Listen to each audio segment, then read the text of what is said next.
दोस्तों, आज की गौतम बुद्ध कहानी के माध्यम से हम आपको बताएंगे कि बुद्ध के नजरिए से हमारे जीवन का मूल्य क्या है। हम में से बहुत से लोग अपनी जिंदगी की कीमत नहीं समझते और ऐसी चीजों में अपनी जिंदगी बर्बाद कर देते हैं जिससे हमें ही नुकसान होता है। कुछ लोग शराब के पीछे, कुछ लड़कियों के पीछे और कुछ पैसों के पीछे अपना पूरा जीवन बर्बाद कर देते हैं।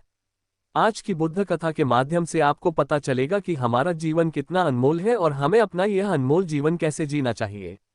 एक समय की बात है, गौतम बुद्ध अपने शिष्यों को जीवन से जुड़ी अच्छी और बुरी बातों का ज्ञान दे रहे थे। सभी शिष्य बड़े ध्यान से उनकी बात सुन रहे थे। उन सभी में एक शिष्य ऐसा भी था जिसे प्रश्न पूछने की आदत थी। वह उठकर गौतम बुद्ध के पास गया और उनसे बोला, आप हमें जीवन के बारे में जो कुछ भी सिखा रहे हैं उसका क्या फायदा, क्योंकि हम में से कई बच्चे तो ये भी नहीं जानते कि हमारे जीवन का मूल्य क्या है और यह जीवन कितना कीमती है हमारे लिए है। पहले कृपया हमें बताएं कि इस जीवन का मूल्य क्या है। बुद्ध ने अपने शिष्य की बात सुनकर अपने कमरे में जाकर पत्थर का एक चमकता हुआ टुकड़ा ले आया। मैं तुम्हें इस जीवन का मूल्य तब बताऊंगा जब तुम्हें इस पत्थर का सही मूल्य पता चलेगा, उन्होंने कहा और टुकड़ा अपने शिष्य को दे दिया। आप भी इस पत्थर के टुकड़े को किसी को नहीं बेचें। शिष्य गौतम बुद्ध की बात मानकर बाजार की ओर चले गए। उसने पहले बाजार में एक फल विक्रेता को देखा और उसे एक पत्थर दिखाकर पूछा, इस पत्थर के बदले तुम मुझे कितने फल दे सकते हो। फल विक्रेता ने कहा, ये पत्थर कोई खास नहीं है, लेकिन फिर भी मैं तुम्हें इसके बदले में 10 केले दे सकता हूँ। वह शिष्य उस पत्थर को लेकर आगे बढ़ गया। तभी उनकी मुलाकात एक सब्जी बेचने वाले से हुई। शिष्य ने सब्जी विक्रेता से पत्थर की कीमत पूछी। इस पत्थर की कीमत के बदले मैं तुम्हें अधिक से अधिक सब्जियों से भरा एक थैला दे सकता हूँ। सब्जी विक्रेता ने पत्थर को ध्यान से देखा। उस पत्थर को लेकर शिष्य एक सोने के व्यापारी के पास गया। पत्थर के उस टुकड़े की चमक देखते ही सुनार ने उसकी कीमत 100 सोने के सिक्के लगा दी। जब शिष्य ने टुकड़ा बेचने से इनकार कर दिया तो सुनार बदले में 200 सोने के सिक्के देने पर सहमत हो गया। लेकिन शिष्य ने वह पत्थर नहीं बेचा। इसके बाद शिष्य एक हीरे के व्यापारी के पास गया और पत्थर का टुकड़ा उसके सामने रख दिया। जैसे ही हीरे के व्यापारी ने उस पत्थर को देखा, उसने एक साफ कपड़ा बिछाया, उस पर पत्थर रखा, फिर उसकी परिक्रमा की और हाथ जोड़कर पत्थर को कपड़े में लपेटते हुए कहा, तुम जिसे साधारण समझ रहे हो उसकी कीमत पूछ रहे हो। पत्थर दरअसल यह एक बहुमूल्य माणिक है। ऐसा माणिक हर किसी को नहीं मिलता।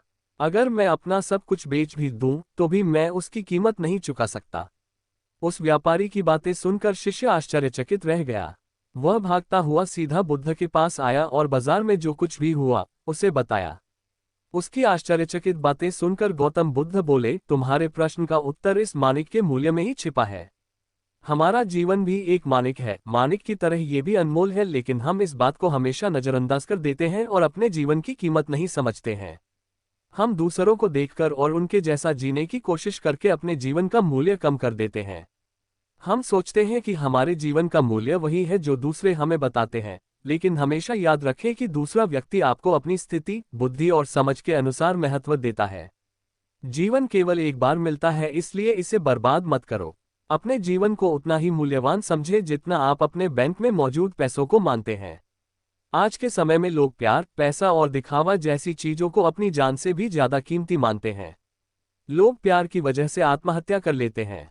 पैसे के नाम पर वो ऐसे काम करने लगते हैं जिससे उनकी जिंदगी बर्बाद हो जाती है। नाम कमाने के नाम पर वो गलत काम करने लगते हैं।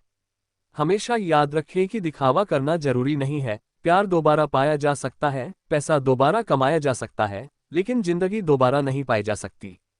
इसलिए अपना अनमोल जीवन अच्छे से जिएं। हर सेकंड का आनंद लें। कभी यह मत सोचो कि तुम इस दुनिया में किसी काम के नहीं हो। ये कभी मत सोचो कि तुम्हारा जीवन निरर्थक है। तुम्हारे होने या न होने से कोई फर्क नहीं पड़ता। जब भी आपके मन में ऐसे नकारात्मक विचार आए तो बस खुद को याद दिलाएं कि जीवन एक रत्न है और यह अमूल्य है।